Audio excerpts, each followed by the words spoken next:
Bismillahirrahmanirrahim. Assalamualaikum warahmatullahi wabarakatuh. Di sini kami dari kelompok 12 akan menjelaskan tentang teori atom, yaitu model dan struktur atom. Nah, di sini kami beranggotakan 4 orang, yaitu yang pertama ada Desi Seliani, yang kedua ada Muhammad Tandi Mulhaq, yang ketiga ada Naura Ozaginanti, dan yang keempat ada Nova Srinovita. Nah, yang pertama di sini saya Naura Ozaginanti akan menjelaskan tentang pengertian atom. Kata atom berasal dari bahasa Yunani, yaitu atamos, yang berarti tidak dapat dibagi. Konsep dasar atom pertama kali dikemukakan oleh Demokritus pada awal abad ke-4 sebelum Masehi. Menurut teori yang dikemukakannya, suatu benda dapat dibagi menjadi bagian-bagian yang sangat kecil yang akhirnya tidak dapat dibagi lagi, yang disebut atom. Jadi atom itu adalah struktur yang paling terkecil yang pernah ditemukan. Nah, menurut Demokritus, atom sepenuhnya padat, tidak memiliki struktur internal, serta ada ruang kosong antar atom untuk memberikan ruang untuk pergerakannya. Nah, namun model Demokritus ini kurang memiliki bukti eksperimental hingga mulai tahun 1800-an muncul teori-teori baru berdasarkan hasil eksperimen. Nah, model atom ini ada 5. Yang pertama ada model atom Dalton, yang kedua ada model atom Thomson, yang ketiga ada model atom Rutherford, yang keempat ada model atom Bohr, yang kelima ada model atom modern mekanika kuantum. Nah, di sini saya akan menjelaskan tentang model atom Dalton. Nah, model atom Dalton dikemukakan oleh John Dalton pada tahun 1803. Dia adalah seorang ilmuwan berkebangsaan Inggris. Dalton mengemukakan pendapatnya tentang atom sebagai berikut. Yang pertama, atom merupakan bola pejal yang sangat kecil dan tidak bermuatan. Yang kedua, atom merupakan kesatuan terkecil yang tidak bisa dibagi-bagi lagi. Nah, yang ketiga, unsur kimia yang berbeda akan memiliki jenis atom yang berbeda-beda pula. Nah, yang terakhir, reaksi kimia merupakan pemisahan atau penggabungan atau penyusunan kembali dari atom-atom sehingga atom tidak dapat diciptakan atau dimusnahkan. Nah, model atom Dalton ini memiliki kelebihan dan kelemahan. Kelebihannya itu mulai membangkitkan minat terhadap penelitian mengenai model atom. Yang kedua, dapat menerangkan hukum kekekalan massa, yaitu hukum Lavoisier dan hukum perbandingan tetap, yaitu hukum Proust. Nah, kalau kelemahannya itu tidak dapat menerangkan sifat listrik atom. Dan kedua, pada kenyataannya atom-atom masih dapat dibagi menjadi partikel subatomik. Dan yang ketiga, teori atom Dalton tidak dapat menerangkan suatu larutan dapat menghantarkan arus listrik. Terima kasih. Bismillahirrahmanirrahim. Perkenalkan, nama saya Nova Srinovita. Di sini saya akan menjelaskan materi mengenai model atom Thomson dan model atom Rutherford. Nah, langsung saja ke materi yang pertama, yaitu model atom Thomson. Nah, model atom yang kedua ini yaitu model atom Thomson. Nah, sesuai dengan namanya, model atom ini ditemukan oleh Joseph John Thomson pada awal 1900-an. Nah, menurutnya dalam atom terdapat partikel elektron dan proton. Nah, berdasarkan hasil eksperimennya, proton memiliki massa yang jauh lebih besar dibandingkan elektron, sehingga model atom Thomson menggambarkan atom sebagai proton tunggal yang besar. Nah, kemudian di dalam proton itu terdapat elektron-elektron yang menetralkan adanya muatan positif dari proton. Nah, menurut Thomson, atom terdiri dari suatu bulatan bermuatan positif dengan rapat muatan yang merata.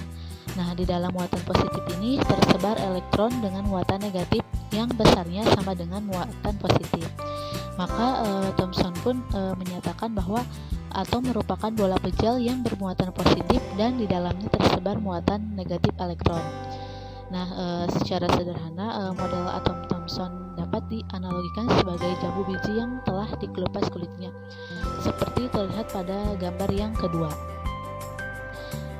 Nah, biji jambu yang tersebar merata dimodelkan sebagai elektron dan bulatan daging jambu yang pejal dimodelkan sebagai proton. Nah, kemudian model atom Thomson digambarkan berbentuk seperti roti kismis. Nah, seperti terlihat pada gambar yang pertama, di mana inti bola yang berwarna kuning sebagai muatan positif dan bola kecil berwarna hijau sebagai muatan negatif yang menyebar merata di sekitar muatan positif. Nah, model atom ini dibuktikan dengan penelitian Thomson yang menggunakan sinar tabung katoda. Nah, kemudian kelebihan model atom Thomson. Nah, yang pertama yaitu membuktikan adanya partikel lain yang bermuatan negatif dalam atom. Nah, berarti atom bukan merupakan bagian terkecil dari suatu unsur, sehingga hal ini mematahkan bahwa atom masih dapat dipecah menjadi bagian terkecil dengan ditemukannya elektron. Nah, kemudian kelebihan yang kedua yaitu dapat menerangkan sifat listrik atom. Nah, kemudian kelemahan model atom Thomson. Nah, yang pertama yaitu model Thomson ini tidak dapat menjelaskan susunan muatan positif dan negatif dalam bola atom tersebut. Nah, kemudian yang kedua yaitu model atom Rutherford. Nah, model atom Rutherford ini dikemukakan oleh Ernest Rutherford pada tahun 1911 bersama dua orang muridnya yaitu Hans Geiger dan Ernest Masreden melakukan percobaan menggunakan lempeng emas yang sangat tipis dan logam lain yang tebalnya yaitu 10 pangkat min 4 sampai dengan 10 pangkat min 5 cm. Nah, sebagai sasaran partikel alfa yang berasal dari zat radioaktif. Nah, hasil pengamatan dari percobaan tersebut yaitu sebagian besar dari partikel alfa itu menembus lempeng logam tanpa pembelokan. Nah, seperti terlihat pada gambar.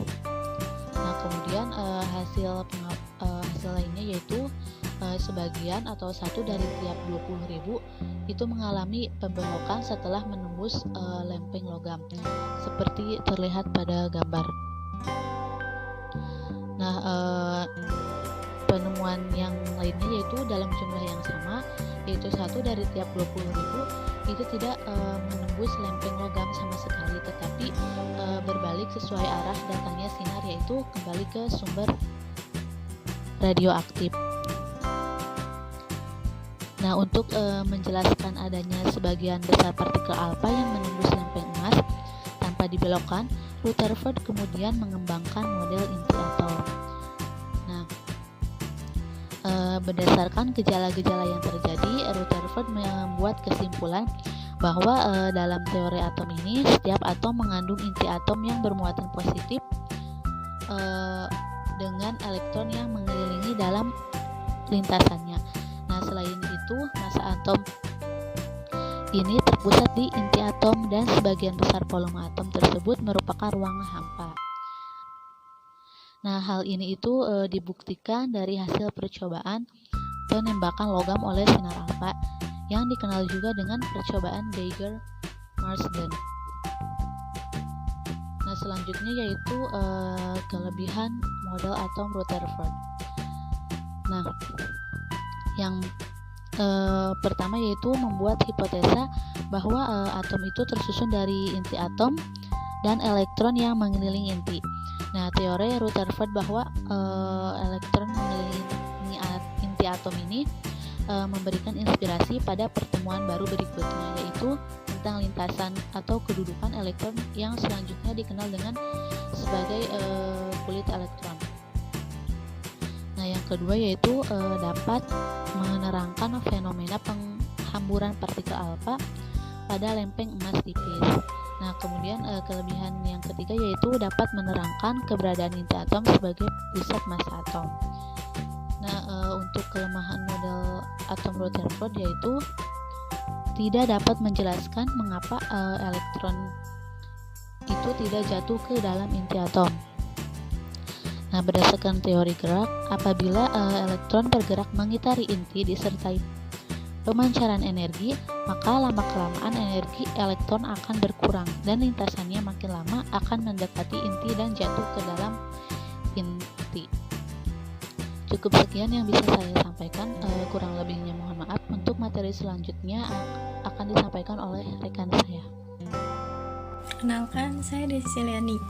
Nah, selanjutnya saya akan menjelaskan tentang model atom Bohr.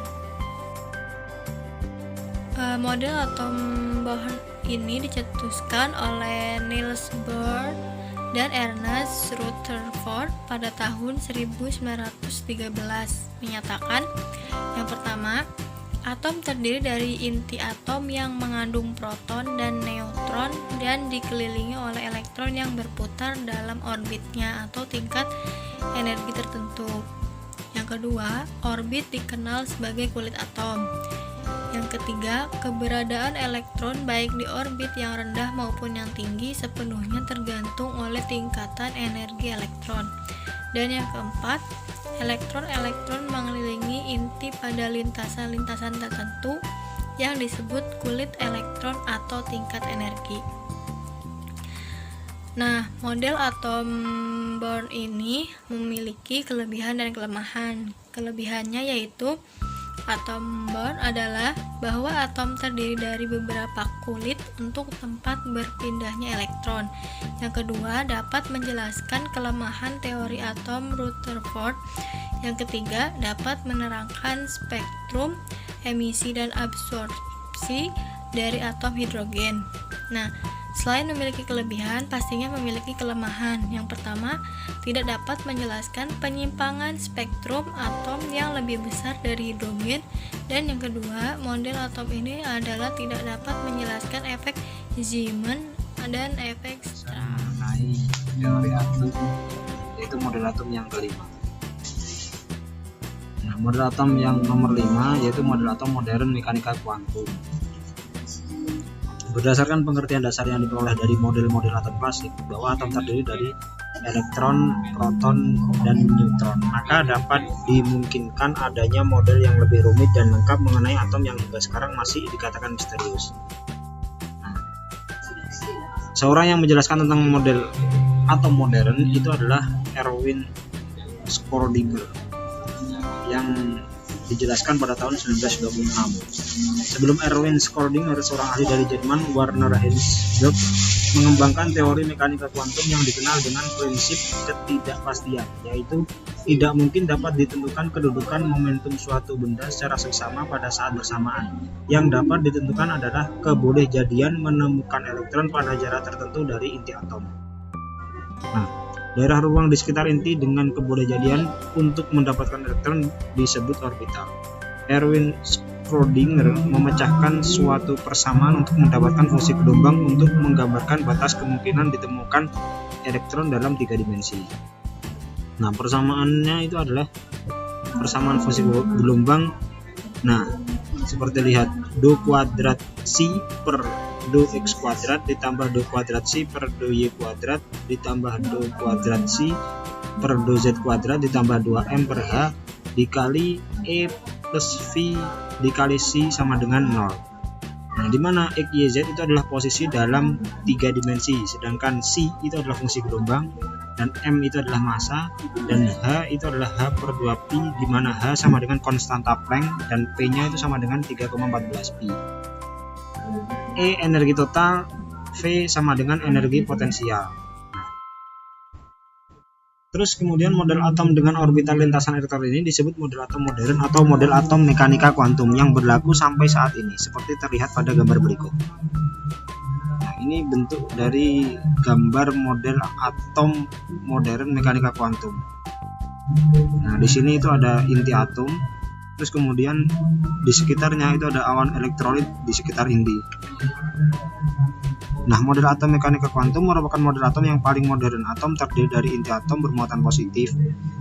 Nah, jadi inti atomnya ini itu bermuatan positif dan awan elektron yang mengelilinginya itu bermuatan negatif. Daerah kebolehjadian ditentukan oleh elektron dinamakan orbital. Jadi di sekitar sini. Nah, di sekitar awan elektron. Menurut teori ini ada 4 jenis orbital, yaitu S, P, D, F. Jadi semakin keluar itu semakin dalam. Yang S itu berada di sebelah dekat inti atom, sedangkan F itu yang paling jauh dari inti atom. Nah, ada kelebihan dan kekurangan dari model atom modern mekanika kuantum. Yang pertama, kelebihannya itu dapat mengidentifikasi proton dan neutron berlokasi di inti atom dan juga elektron serta kebolehjadiannya yang ditentukan di orbital. Terus yang kedua, dapat mengukur perubahan energi eksitasi dan emisi elektron. Rumusan persamaan gelombang. Ini kelebihan dari atom modern mekanika kuantum. Sedangkan kelemahannya hanya dapat diterapkan secara eksak untuk partikel dalam kotak dan atom dengan elektron tunggal. Jadi selain atom elektron tunggal itu tidak bisa diterapkan. Kemudian model atom ini sudah diterapkan untuk sistem mikroskopis dengan kumpulan atom, misalnya pada tumbuhan, hewan, dan manusia. Nah, itulah tadi penjelasan dari kelompok kami. Kurang lebihnya mohon maaf. Sekian, terima kasih. Wassalamualaikum.